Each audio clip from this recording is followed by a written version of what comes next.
Just can you please keep your questions towards the end? We're going to have some time for Q&A. And then we're also going to go with, you can just pop your questions in the chat box. I'm going to monitor the chat box and we'll be asking and sending those through at the end. Okay, so tonight we are focusing on injuries at the 2018 Field Hockey IPT in South Africa. I'm very happy that we're presenting this one tonight with Nick Pereira. I've had close tabs on this study since it started, and it's been something really exciting to see grow throughout these last few years. So very excited that it culminates in a presentation, and pretty soon it'll also culminate in a nice infographic as well. So that's exciting. Yeah, so Nick is a physiotherapist from Pietermaritzburg, head physio at Hilton College. As you can see, we're both directors at Enhanced Physiotherapy and the Health and Performance Institute in Pietermaritzburg. Nick has worked with multiple national teams, Maritzburg United, amongst others. If I list all the accolades, we'll be here all night. So very proud to present Nick Pereira. So yeah, Nick, let's get started. Awesome. So thank you so much for the introduction, Neil. I really appreciate it. I think a lot of people here in the webinar would probably already know that Neil and myself work together. So thank you for having me. Just a few acknowledgements before we get going. Thanks to SASMA KZN for the platform and the opportunity. Obviously, we are representing our physio practice, Enhanced Physio, and then also our center down in Maritzburg, the Health and Performance Institute. So, last reminder to just hit mute on your side. This research was all done as part of my dissertation for exercise and sports physio at UCT. So also a little bit of acknowledgement, thank you to UCT and my supervisors, Dr. Corton, who has now left the university and is elsewhere, and Dr. Burgess, who is still there as well. Okay, so injuries at the 2018 Field Hockey IPT. 3 years of work into a 45-minute webinar. Hopefully I can do it justice. A little bit about myself. I've mainly worked in team sports throughout my career, from professional football to field hockey itself, and now I'm working in a sort of adolescence school setting, but predominantly still focused on team sports. So it is something that is very, it's close to my heart. I've been fortunate to do some work with South African hockey and travel to some major tournaments and be a part of the way they collect injury data. So all those sort of experiences and a love for team sport has really sort of shaped me into doing this type of research. Okay, so for those of you who may not know, and I'm going to refer to it throughout the webinar as field hockey, just because internationally there's also ice hockey, so forgive me. Obviously in South Africa we tend to just say hockey, but if field hockey pops up, forgive me. A little bit about the sport. It's obviously a team sport that is an Olympic discipline, and it's played throughout the world at various levels. In South Africa, participation is from primary schools to high schools, universities, clubs, provincial, national and international as well. So we play at a variety of levels. South Africa has been represented at the Olympic level of field hockey, and we were set to participate at the Olympics for hockey this year before the pandemic hit. It is by definition a high-speed team sport that consists of multiple repeat sprint bouts. There's a lot of technical coordination of using the stick and the ball, and simultaneously, the higher you kind of go up in the levels, the more of a tactical sort of element there is to the game, which is obviously driven by the coach. Now, injuries are an accepted part of all sports, all recreational activity. However, within the team setting specifically, there are a few implications of injury, both of them immediate and some of them also long-term. There is a big economic burden of injury that we find, and there's a group from the University of Cape Town that have looked at this with our provincial rugby tournaments. And then there's also a team performance sort of burden that injuries cause as well. And we'll unpack that a little bit throughout the talk. Okay, that's a picture from one of the tournaments that we're involved in. The FIH do their own field hockey international tournament reporting, and I've been lucky to have seen what that end looks like. Our coach, Mr. Ewing, is actually in this webinar. Thanks for joining, Springs. Okay, so I think to establish ourselves, we've got to think of what happens at international hockey in terms of injuries, performance. What does the research say? So there's a group, and one of the biggest sort of researchers in field hockey right now, a guy by the name of Dr. Delfino Barbosa. He researched a Hoofdklasse season in the Netherlands. He followed one club, men and women senior teams, and that was throughout a whole season. So their gym work, their SNC, their tournaments, their national duty, their normal season, post-season if they had. What they found is 70% of the players in that population end up developing injuries sometime throughout the season. Half of those injuries result in a time loss, so that's missed training or missed matches. And then they say 55% of those injuries are caused by non-contact injuries. So that's not necessarily ball colliding with a player, that could be overuse of muscles or tendons and things like that.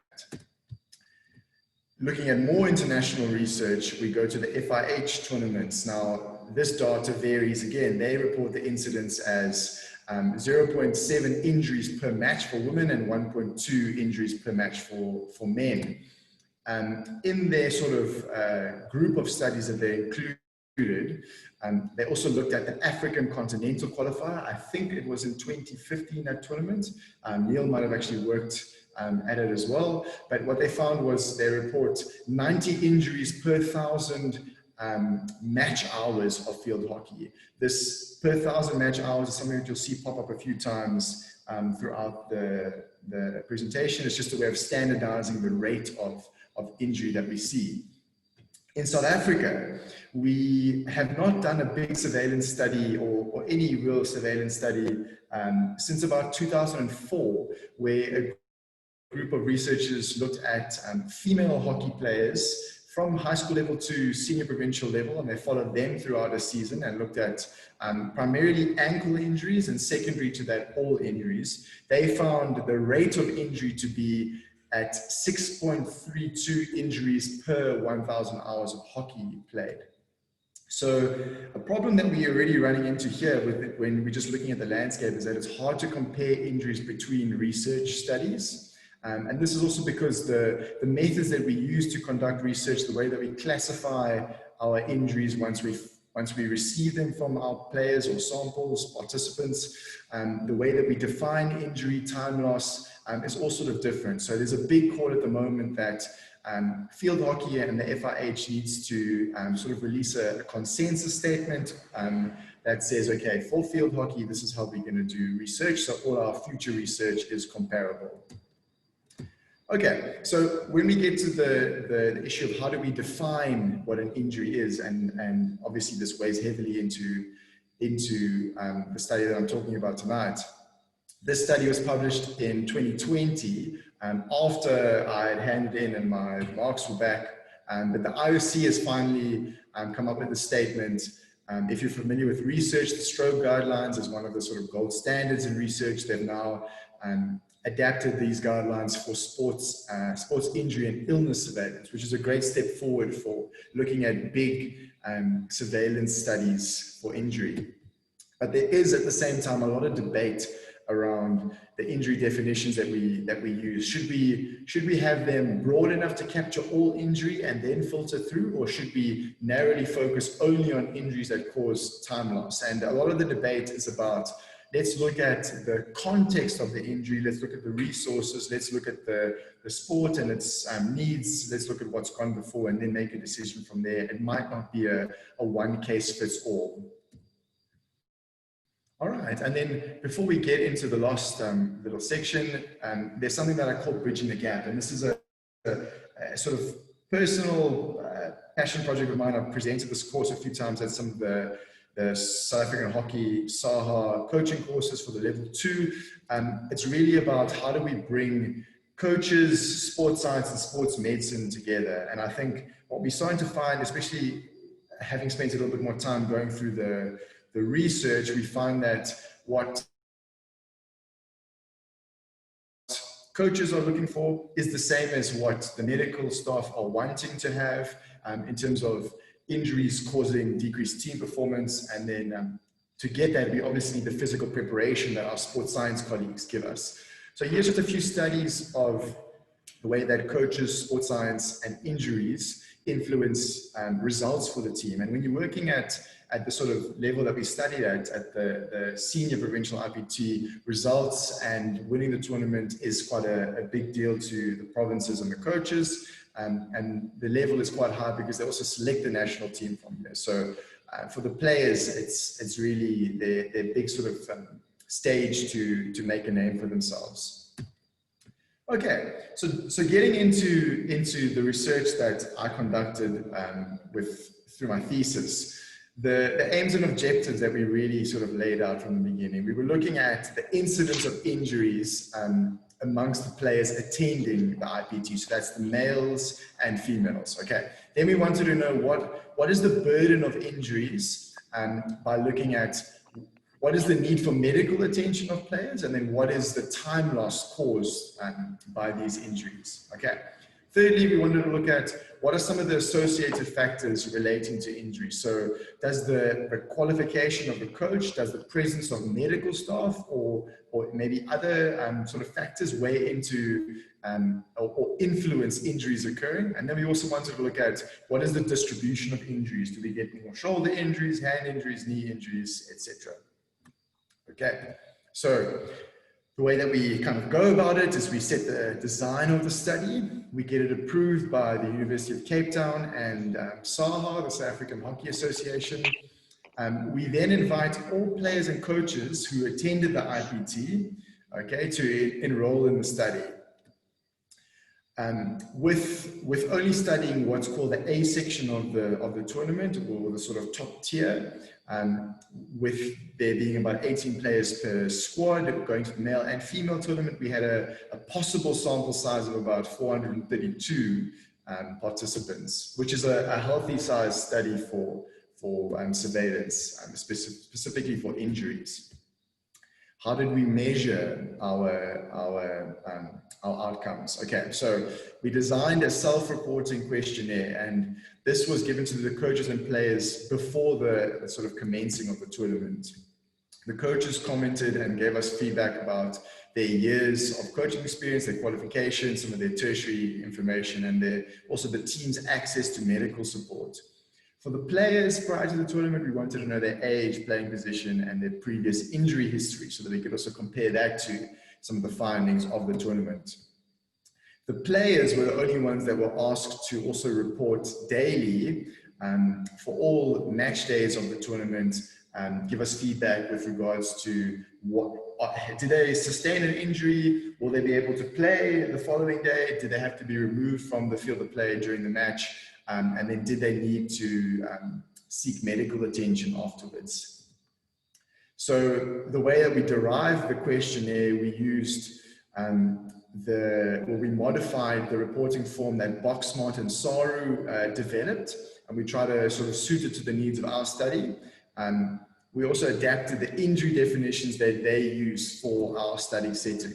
Okay, and the injury definition we used, just for reference, we decided to cast the broad net just because of our resources, because of the landscape of research in hockey, because of the lack of consensus. We went for any physical discomfort that results from hockey-related activity, regardless of the severity or need for medical attention as perceived or reported by the player. So that's quite a broad definition of injury. We wanted to cast a broad net and see how much info we can get back. Okay, subsequently, the burden of injury was categorized as medical attention needed or time loss injuries. So the research was conducted in KZN. I was fortunate that both tournaments were in KZN, and I'm based in KZN as well. The female IPT was in Durban in May. The males were in PNB in August of the same year. The format of the tournament, 4 quarters of 15 minutes. There were 12 teams in each A section of the tournament. This changed when they repeated the tournament in 2019. There were 7 match days played consecutively, regardless of playoffs. So whether you were the top team or the bottom team, you played your 7 match days. Generally, teams are stuck to 18 players with 2 goalkeepers. And then, as I said before, national selection takes place after the tournament. So we assume that we're dealing with our elite South African hockey population. So what were some of the results that we found prior to the tournament? Here's the flow chart for recruitment in the study.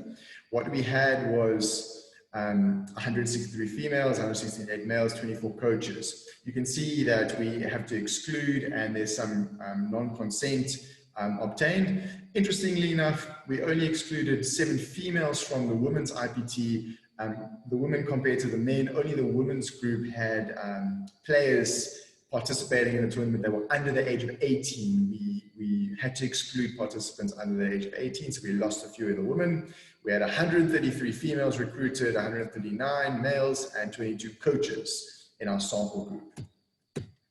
Okay, so here's some of the information that we collected from the coaches in their background questionnaire. So like I mentioned, we looked at education, we looked at their SAHA coaching level, we looked at their FIH coaching level, and then we also took some more sort of interesting information that we hoped would potentially be publishable at a later stage. First aid qualifications. We looked at also who are the role players or decision makers in the team setting or the team staff.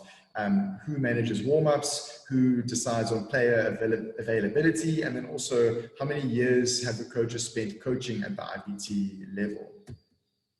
For the players, we asked them what are sort of the circumstances surrounding their injuries prior to the tournament. So we had, if you look at the number at the top, quite a few responses from the men and the women, which is great.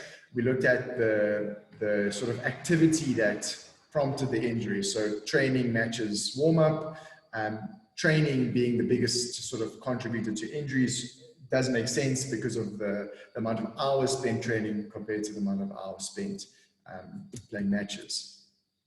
We also looked at who are the healthcare providers that manage injuries of this population. As a physio, I'm very pleased to find that physios play a big role in the management of injuries. I think a lot of us might have expected that. Nice to also see medical doctors, biokineticists, chiropractors, and paramedics also involved in that mix. And then we also looked at what is the distribution of injuries by anatomical region or by body part. Just glancing at this, remember this is prior to the tournament, we do see that there's quite a heavy distribution towards what we call the lower extremity from the hip, thigh, knee, lower limb, ankle, foot, and downwards. Also notably on the left-hand side of the graph, if you look at the sort of ratio between head, face, neck injuries for women compared to men, there does seem to be a higher number of these injuries occurring. So interesting to see whether that pops up in our tournament data as well. Okay, so now we start to look at, so the tournaments happen, we get our responses per day, and I'm rushing through it now, but I promise you it took me the better part of like 6 to 9 months to sift through this. If you were a bit of a stats fundy, if you looked at our sample sizes and you looked at the background questionnaire plus the daily reporting, we probably had over 2,000 single data entry points that we captured through SurveyMonkey, exported to Excel, and then had to sift through and code. And then this is what it spits out at the end. Okay, so interestingly, and unfortunately at the same time, the response rate from day 1 to day 7 tends to drop off for both studies. Understandably so, if you've attended an IPT or coached or played at IPT, depending on what happens on the last few days, by day 7, you're tired, you want to go home, you want to celebrate, watch the last few days. So we really struggle to get responses. When we kind of adjusted that for percentage of the sample that still report injuries, I think it's positive to see that we don't see the number or the percentage of injuries escalating as we kind of move throughout the tournament. There's a little bit of that pattern on the women's side, but it's not enough to really say absolutely this is something that 100% happens at our provincial tournament. When we crunched the numbers for the women's tournament, we found that we had a total of 72 injuries reported. 48 of those injuries required medical attention, and 4 of those injuries resulted in time loss. When we looked at the incidence of all injuries, we found that the rate was 77.9 injuries per 1,000 match hours of field hockey. Remember, we only looked at the IPT matches. So that is the all injury incidence rate that we found.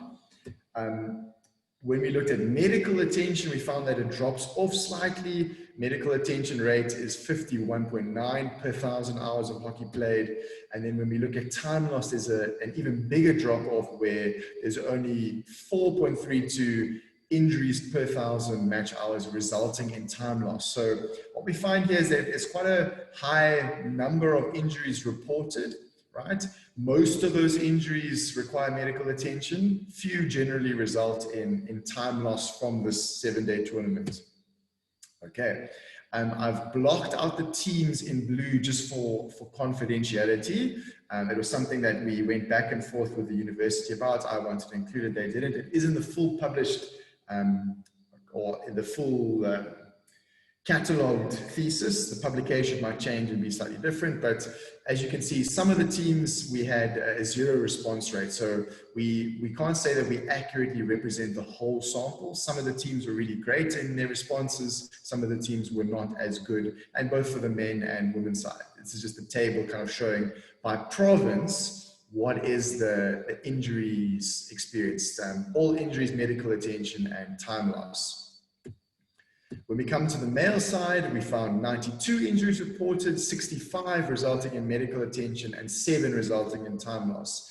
Our incidence rates here, all injuries a bit higher than the women's. We have just under 100 injuries per 1,000 match hours played. When we come to medical attention, similar pattern as the women, we have a drop off. We've got 70 injuries per 1,000 hours. And then finally, again, another drop off, but slightly higher than the women. We've got a time loss of 7.5 injuries per 1,000 hours. The same graph of the males tournament now, again, provinces blocked out. Okay, then another one of our objectives was to look at the anatomical regions. Again, we tend to see that the lower extremity is more frequently reported in this tournament group. We do find that of the upper limb, we have quite a few shoulder injuries. We see the head and face injuries dropping off completely compared to pre-tournament injuries, especially for the women's group, which is also an interesting thing to find. It might have been that our time frame for asking previous injury history was quite broad, where this 7 days was quite a narrow snapshot of what was happening. Okay, we'll come back to that and we can discuss it in the discussion and the Q&A at the end.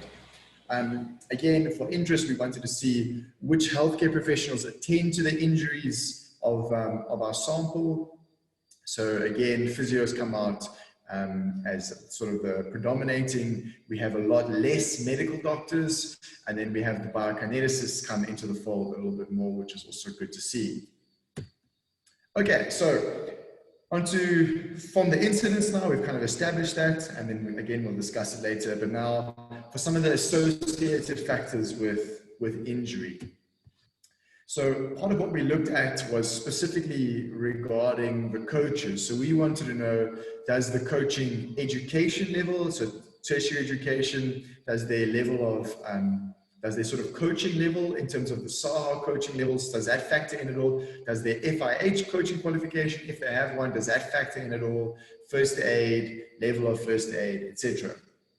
The only thing that we could find, and it's highlighted in red on this page, is that there was an association between coaches having an FIH qualification and less injuries in those teams during the tournament.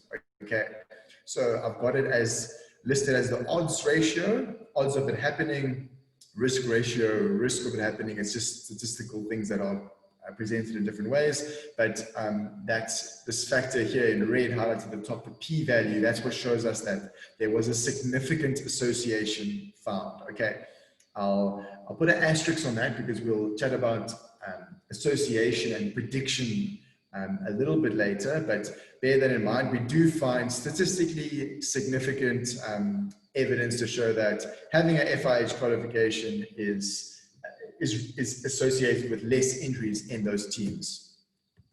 Okay, some other interesting associations that we found. We looked at players that reported injury 2 years prior to the tournament. Yes, they are significantly associated with reporting injuries during the tournament. Similarly with injuries reported in the past 1 year prior to the tournament. Again, significant p-values and the odds and risk ratios represented over there as well. Okay, so now for the discussion portion of the research. So why did we find what we find? What are some of our theories? What does the international literature tell us? And what did I find sort of just from personal experience and conducting the study? So I think I was always told throughout the process that I'm probably the biggest critic of the study because I reflect and think a lot, and there's a lot of things that I would have liked to have done better, which is great because I do hope that the study gets repeated in different formats. But at the same time, I think as a research group, we are very proud that this was the largest observational study in South African field hockey to date. So hopefully that gets expanded on in the future.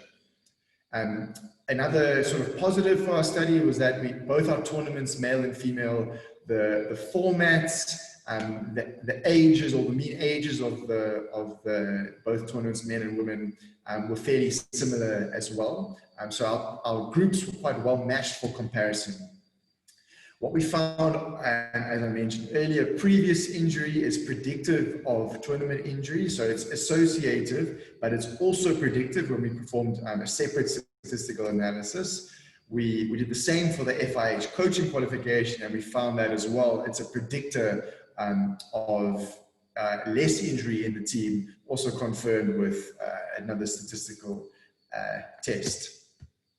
So what I really feel is that we need to repeat this study, and hopefully the University of Cape Town will keep picking this up, and hopefully we get the green light from SAHA to keep looking at this. But we need to also explore with different levels, so maybe not the IPT, maybe something like a varsity cup. We might also have to look at what is a shorter campaign versus a longer season look like as well. So although our injury definition was broad, what it did for us was allowed us to capture all injuries. If you look at how small the time loss incidence is, if we only recorded time loss injury, we would have had tons of data to sift through, and we would have been looking for a needle in a haystack. At least with the broad injury definition and then categorizing the burden after that, allowed us to kind of like look at all the hay in the haystack and find some of the bigger objects and find the needles as well, if I can use that analogy. A big sticking point throughout the whole process was that the lack of consensus around field hockey research makes comparing our study to the previous South African study, to the FIH studies, to the Hoofdklasse study, it makes these very, very hard and challenging for us to do. And it's something that needs to change in the future, but it does seem like there's the potential that the FIH and the global community is going to head in that direction, which is very positive. See? Okay. So when we compare our incidents compared to the literature, what we find is that we did have a higher incidence rate with respect to international literature, okay? But again, the definitions and our methods vary greatly, okay? with our men and women's group, there were similar findings to other international literature. So I wouldn't say it's a complete outlier, but again, we had to look for studies that match ours, use similar methodologies, use similar classifications and definitions of injury. And when we kind of filter for all of those, we do find that the results kind of fit within existing literature, which is positive. We're not reinventing the wheel, so we shouldn't be too far off, although our tournament format of 7 consecutive days it does seem to be a unique format. The Olympics is not played in that way, the World Cup is not played in that way. So international tournaments that we are trying to compare ourselves to, and even international research or other seasons, don't play the same format that we studied in this project. Okay, what we find with the burden of injury, that we've got a high all incidence, but then we've got lower medical attention and then even lower time loss to injury, which is positive. The reasons for this, and these are just hypotheses, we didn't measure these explicitly, so I'm just offering some of my thoughts. We might be dealing with more acute on chronic or overuse type of injuries. The level of competition might also drive players to, you've only got 7 days to get through. It's not a whole season, which is maybe more of a marathon. So you can afford to kind of just push through the 7 days and play through injury. We also didn't have the ability to discern between contact and non-contact injuries, which also kind of leaves us with a little bit of gray area about, okay, why is there such a drop-off from reporting to time loss? Is it that players that classify themselves with the injury, the way that our participants self-report is maybe different to the way us as researchers sort of see these definitions? Okay. For the anatomical regions of injury, what we found, and what was interesting, the lower extremity accounts for up to 70% of all regional injuries reported. So if we were to apply some intervention or prevention to this sample group in particular, we would have to focus on the lower extremity, okay? And that's strength and conditioning as well as prehab would have to be a big focus over here. Of the lower extremity, when we unpack it, we've got the lower limb, which is the region below the knee, above the ankle, so the shin, the calf, that sort of area. We've got the thigh, which is the hamstring and the quads, and we've also got the shoulder. That's sort of our top 3 of the lower extremity in women, top 3 of lower extremity in men. We've got again the lower limb, which is the knee to ankle region. We've got the thigh, and the ankle pops up over here for the men. Again, we've got a low burden of head and facial injuries, as well as a low burden of lower back injuries, which kind of goes against a lot of the stereotypes around hockey, that we assume that because of the crouch position that the sport's played in and the crouch gait that we sprint in during hockey, that we'd have a lot more lower back injuries. Not necessarily the case in this study, and that is supported by international literature as well. Again, if we were to apply some sort of intervention, we would not target the head and face for this population. Again, when we look at older studies, protective equipment has changed vastly in the past 20 or 30 years in field hockey, which has also decreased the burden of head and facial injuries. Okay, so some of the limitations, and I could probably rattle off a whole 45-minute discussion of just the limitations, but the self-reporting was a sticking point. Unfortunately, we didn't have the resources to allocate single researchers to teams, so we had to use it in that way. The injury definition, while it was a good thing and allowed us to capture all injuries, maybe it led to over-reporting of all injuries. The completion rate of the questionnaire and that drop-off that we saw from day 1 to day 7, definitely also a limitation and sticking point for the study. The format of the tournament, 7 days of consecutive fixtures, there's variation in that. So some teams might have a short turnaround time, some teams might have a long turnaround time, even though they might play both at the same, on the same calendar day, but it might be they play 8 o'clock on Monday morning and then they play 8 o'clock on Tuesday night, compared to a team that plays last on Monday night and first on Tuesday morning, for example. So there's variation in that as well, and it kind of gives us a bit of a curveball. The coding and classification of injuries might also have limited our study, and then the inability to discern between contact and non-contact is definitely a limitation, and hopefully we can start to address these if and when this surveillance study is repeated. So on the surveillance note, and all this means is that some sort of system or database that we plug into that looks at patterns and trends over long periods of time. So for example, what SARU have done is they've got a bank of all the Craven weeks for, I'm just going to, off the top of my head, I think it's at least 10 plus years, and they catalog all this data, and then they can look at trends of what happens in the tournament years to years. We need to kind of do this with our field hockey as well. There's international or other countries that have really good examples of it, but we are quite a far away from doing it. If we can get that right, it will allow us to use what we call the Van Mechelen model of injury prevention.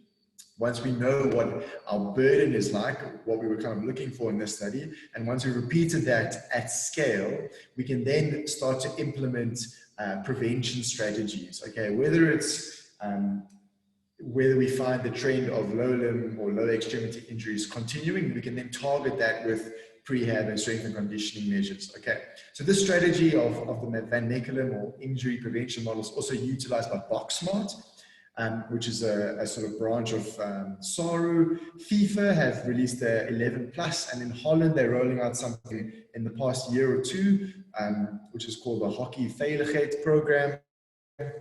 And I'll give you an example of that study in a little bit.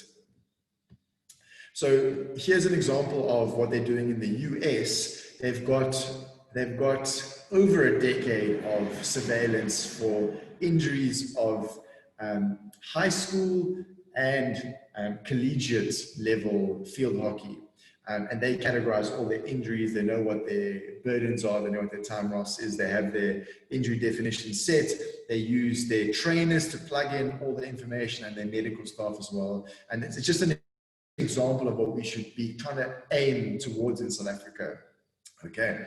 And then just for some discussion, revisiting the Van Mechelen model, the first step, which is the epidemiology part of it, or the surveillance part of it, which is what we've done over here. Just the context matters. And in hockey, it's also context specific. It's not a sport that's as well resourced as rugby, for example, or even cricket, for example. So the context definitely has to be considered when we apply this sort of thinking to the South African model.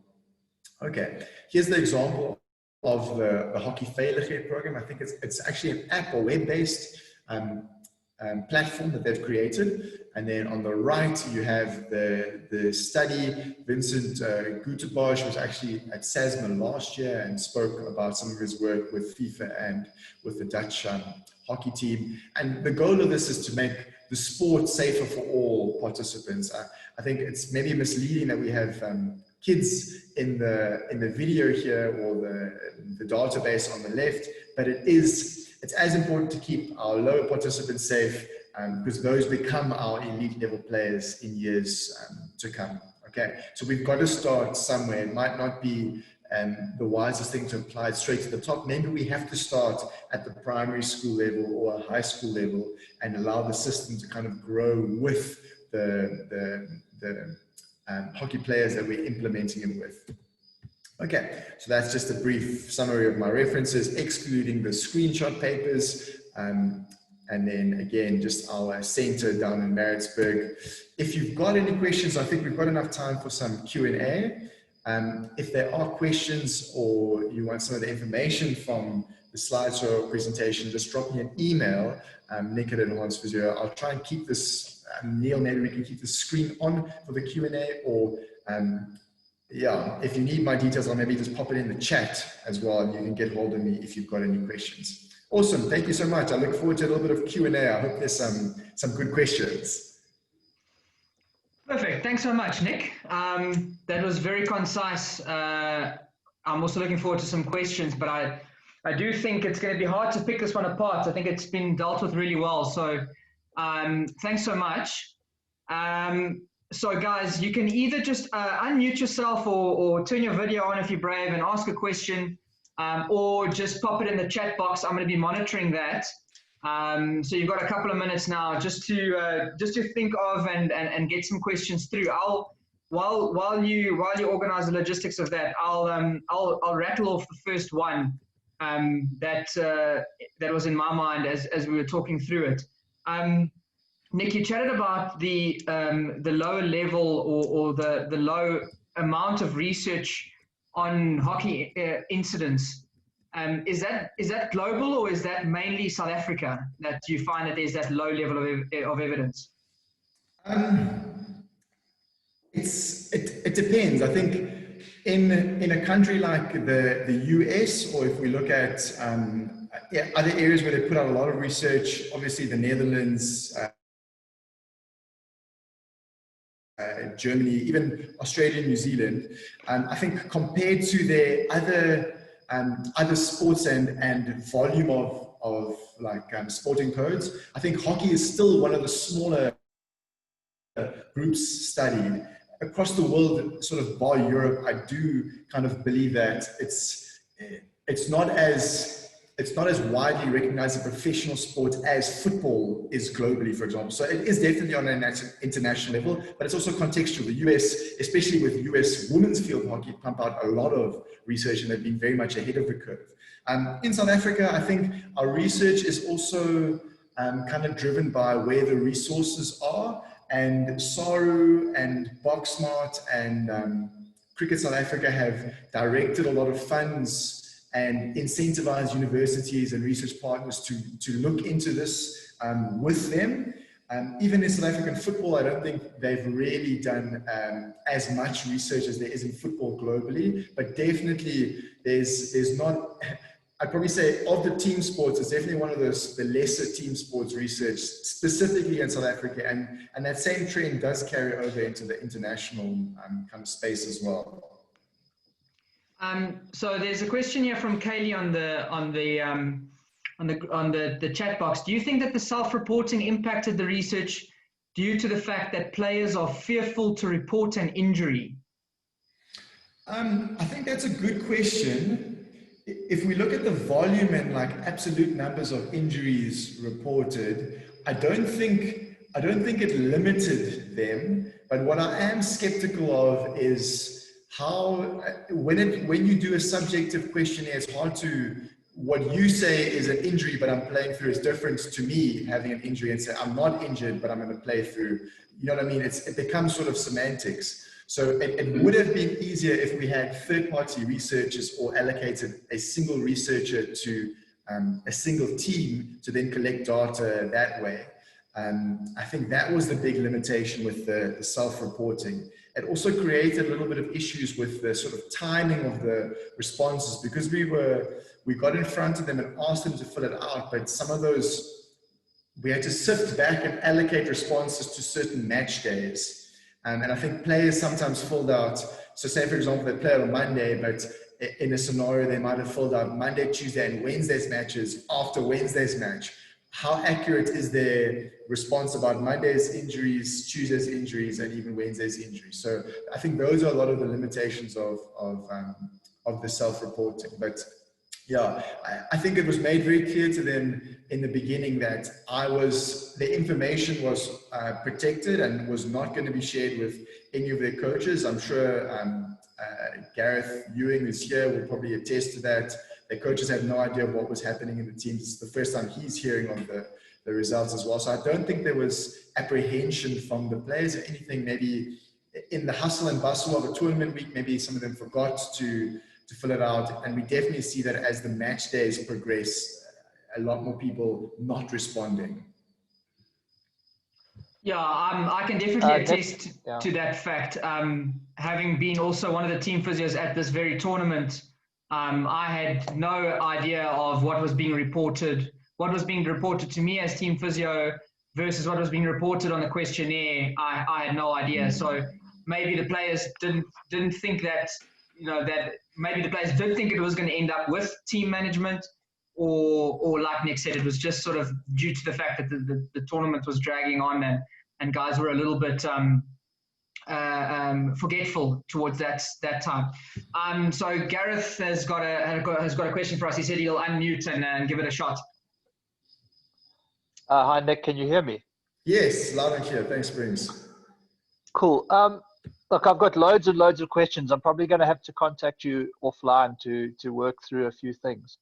That's But perfect. I was just curious. Do you think that, I mean, with the limitation of resources, where most of these teams are conditioning by playing hockey to get ready for the tournament rather than doing specific training, and then a lack of professional support from team to team in terms of physios or sports scientists or team doctors to help manage and monitor injuries? Do you think that's probably a big limiting factor in terms of creating a safer environment at this level? Because you obviously understand what an important environment this is.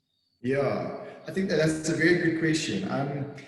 I think if we just look at it's just firstly the distribution of injuries per teams, I did find, I mean, this is just my own opinion, that teams that were probably less well resourced were also more willing to give a lot of input, because I think on some level they believe that the results here, and I'm still hopeful that it will, that will kind of advocate for better medical services or free medical services at the IPTs. Because what we're finding at the moment is that certain teams have a lot of resources, certain teams don't, but injury doesn't discriminate between teams. So yeah, I think it's definitely something that we're going to put forward to SAHA in this year to look at, especially when we look at the medical providers at the specific tournament. Obviously, there is a big need for a tournament physio to be neutral and on-site and available to players at no cost to the teams. Maybe this can be funded by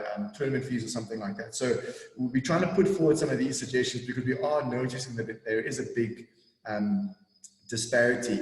Just with regards to the sort of professionalism level, again, it does seem to be team specific. What I often find, and what we also saw, was say for example, like the national junior team are generally all in university programs and sort of in the high performance part of that program. So those guys have access to gyms and sports scientists and some monitoring and things, compared to maybe a smaller outlying province where maybe they don't have a sort of marquee university program to be attached to, or the club hockey scene isn't as kind of competitive.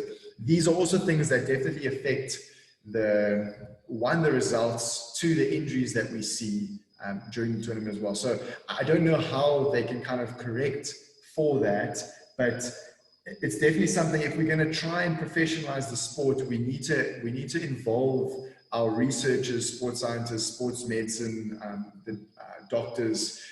We need to kind of get that ball rolling, because that also helps to objectively kind of advocate for some of these changes. So here's a question here. You mentioned lower leg injuries. What type of injuries were reported, and what injuries caused time loss? So I think, yeah, you would have had to specifically look for that in the data, but yeah. Yeah. So I didn't report. So it's not something that we presented as part of the thesis, but I looked out of it, or I looked it up on my own out of interest. So you can see that the absolute number for time loss injuries is quite low. And if I can give examples of those type of injuries, it's generally, so there was an ACL in the women's tournament, for example. So it's generally our kind of catastrophic longer term injuries that resulted in time loss, which also explains why the number is so low, because in a study like 130 odd women, to have like I think it was 4 or 7 absolute number of time loss injuries, it kind of matches what we see in the real world application. So ACLs are example, there was muscle tears, are sort of more cut and dry acute injuries were the biggest cause of time loss. Unfortunately, we don't know what the non-contact or overuse contribution to time loss was. And then also, we didn't account for, so there's time loss where you could miss the rest of the tournament. There's also time loss where maybe you picked up stitches on the Monday again, you had to sit out on Tuesday, but then you played again on Wednesday. That accounted as one time loss injury. So we didn't also account for, is it the whole tournament? Is it one match? Is it two match? We didn't discern between those. Another one here from Kaylee. Thanks for the great questions, Kaylee. The results showed a low level of time loss, but a high injury report. Does the format of the tournament, so playing daily, result in more of a careful reaction during the game to prevent more a severe injury occurring? I liked this. I think it's a good question as well. I like this sort of theme, and where it led me to was looking at other sports and what they call fixture congestion. So basically, what is the time between your match days? Generally at a professional level, like 2 days or 3 days is a short window for turnaround, where in this format we're playing 7 days a week. That might account for the high all incidence rate, right? But also the time frame, it's not a season, it's not 6 weeks worth of single matches like maybe Varsity Cup is, but it's literally 7 days. So it's quite a narrow, tight focus on a small window of time. So maybe the time frame is not enough to capture any more time loss as well. But the fixture congestion is definitely a problem. And it makes it challenging for field hockey, but I can't see them doing it any other way in South African field hockey, just because of the resources. We're also dealing with non-professional status. So coaches, players, people are taking off varsity time, work time to commit to the week, and obviously all the prep before. I don't know if they would be able to change the format much. Yeah, so here's one from me, and I think it ties in a lot to what the questions where they've been headed. And Gareth is a case in point here. So you mentioned that the FIH accredited coaches are associated with a lower incidence of injuries in their teams. Why do you think that is? Is the FIH accreditation for coaches of a higher quality than the SAHA accreditation, or why do you think that is? Also a good question. I think when I kind of thought about this, we also got to consider the other variables. So obviously we found it, one, to be associative, two, to be predictive, which is quite strong statistical ties between two. But a problem that we generally find when we look at the coaching science is that if you're trying to link injuries to a qualification of a coach, the number of players in the team compared to our number of coaches, there's also a big mismatch. So we had maybe just under 300 total participants in our study, but we only had 22 coaches. So that number is a bit of a mismatch. So maybe it kind of magnifies some of the effects that we find. So that's one hypothesis. I can't speak to the content of both courses, but another interesting observation is in the men's tournament, we generally found most coaches had SAHA level 3 and or potentially the FIH, where the women's tournament coaches were more of a mixed picture, representative of level 1, 2, and 3 coaches. I stand to be corrected, but I don't think there were any FIH coaches in the coaching at the women's tournament that year. What also kind of ties together is sometimes our very distinguished coaches often go all the way with their coaching to become sort of expert status, which is generally, and I stand to be corrected by the coaches in the webinar, but that tends to be going all the way to the FIH coaching level. I think there's a master coaching level and all that sort of stuff.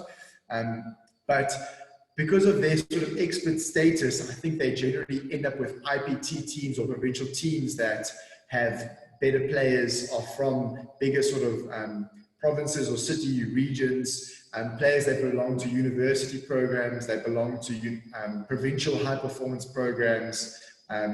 Maybe they even coach national teams, things like that. So maybe the players that they work with are also a kind of subgroup of the total IPT population, which is why we see those coaches be associated with less injuries in their teams. Maybe our IPT coaches are have very well-conditioned, well-managed teams. They've got resources like physios, doctors, sports scientists, etc. So their risk becomes maybe a bit lower as well. So it's hard to say if it's the actual qualification per se. Maybe it's the other factors as well. Maybe it's a combination of all of them. If I may, Nick, I think possibly the FIH qualifications don't specifically talk to injury prevention techniques. It's not sports science, but it does speak to player management and bench management and intensity management, which I think probably contributes over a sustained period of time to how much exposure players are getting physically. Definitely. Even when we reviewed the SAHA content, when I started to get involved with the level 2, that I know you will know there's a sports science module there as well, or sports science, sports medical module. It's hard to kind of, I think the gap or the overlap between coaches, medical, sports science is becoming a lot sort of tighter, but unfortunately in hockey, we maybe still see a lot of separation in terms of resources. So not all coaches have access, not all of our sports doctors are able to work directly in small groups and teams on a regular basis. I think those are some of the challenges that we also kind of face. But it does seem like we're heading in a better direction globally. These consensus statements and things like even the FIFA 11 Plus and Boxmart, they're less than 10 years old. So we're not too far behind, but in terms of the prevention and that sort of the education part of it, we're still very much on the forefront of research in sports, definitely as South Africans. But if we compare our surveillance to what they're doing in the States in terms of having 2 decades of surveillance already under their belt, they're going to just keep building on that. We still actually have to start from somewhere. So on some levels, we're doing okay. On some levels, we're quite far behind. Yeah, and I think that also definitely ties in to the observation in Kelly's question there, is that the format of the tournament resulting of a more careful reaction during the game to prevent more serious injury from occurring. Your as Gareth mentioned there, your FIH accredited coach would be more cognizant of bench management, player management, and able to hopefully identify a player who might be struggling and pull them off or manage them better before something serious does occur. So I think I guess that's definitely something from the format of the tournament and how that ties in with the higher accredited coach being able to manage that scenario a little bit better. Yeah, so everyone, there's Nick has just popped his email address into the chat box. So you guys are more than welcome to email Nick with more questions that you might have. We're not going to keep you too much longer on a Thursday night. We all want to get well rested before Friday kicks in and the week wraps up. So thanks so much to everyone for joining us tonight. It was very insightful. Thank you so much, Nick. And we wish you all the best going forward with your study, presenting it. Again, get us a nice infographic. That would be great. SASMA are looking for infographics for the app. And thanks to everyone for joining. We hope it's been insightful. Like I say, quickly head onto the chat box before you leave. Write down Nick's email address. Send him your questions and send him some words of encouragement with the study going forward. He's got big plans with it. So yeah, thanks so much everyone for joining. We hope you have a lovely Thursday night and stay safe in these troubled times. Cheers, everybody. Night. Thanks so much, Neil. Thanks, guys. Thanks. I'll pop you a message. I'll pop you a mail and we can chat. Brilliant. Thanks, man. Thanks. Cheers, thanks, guys. Gareth. Cheers. Thanks so much for that, Neil. Does that timer pop up saying that the time's running out all the time? Is that like a false threat or something? Hey, Nick. Hey, how's it? I'm lekker. Thanks for this one, man. Hey, it was very concise, like Neil says. Hi, Neil. How's it? I'm good, man. Thanks for joining, Keenan. Appreciate it. It was very, very good, man. It's hard to kind of